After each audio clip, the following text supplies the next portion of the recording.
Hi. Best practices depend on your specific application. So whether you are hot filling, dairy filling, spirits filling, your practices will depend on the machine you have, the product you run in them, and in general your process.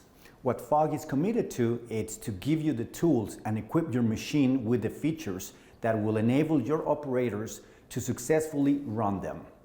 In this case, what I want to show to you is how we disassemble the clip and go series valves for the dairy application and how to add what we call a restriction flow washer to make sure that we have enough flow going up to the vent tube instead of just going up into the bowl without achieving the cleaning of the inside of your valves. So here we are showing two different generation valves, so which will be a diaphragm valve with a drawback diaphragm, a clip and go all metal valve with also its drawback diaphragm. These drawback diaphragms have the action of removing the excess of product that we put in the bottles while filling, or removing that foam that is generated right at the bottle, inside the bottle, while we are filling it. This valve, it's a more simple, it only has a diaphragm, it's a diaphragm valve with no drawback action. So when you're going to go into your CIP mode, what you want to do is you want to remove the external diaphragm. This has to be COP'd.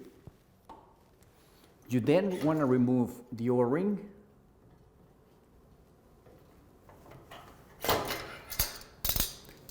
And your bowl is left with a set of valves where you only have the vent tubes in them.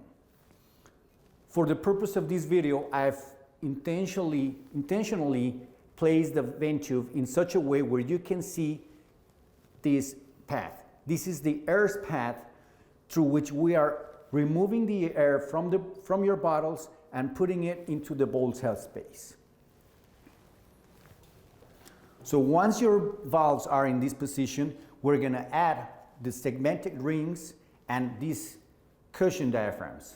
And what we want to make sure is to add this restriction flow washer.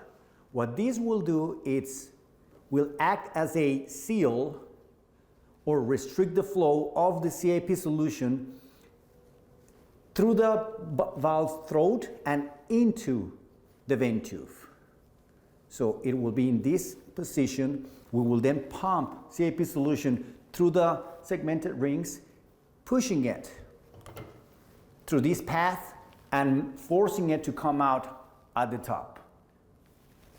If we don't add these washers, what will happen is the solution is going to be forced not through here, but around the vent tube, up the valve's throat and into the bowl.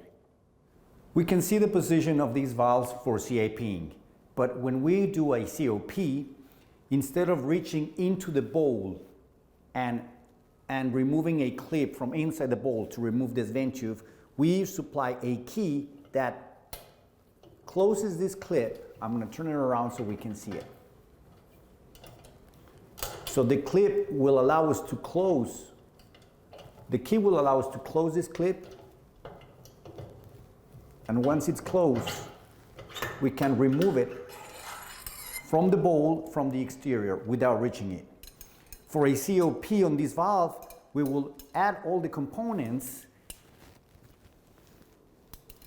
and after they are CIP'd, we can CIP with chemistry or steam inside a autoclave. We come back with our valves fully sanitized, and we go back and put them into the bowl.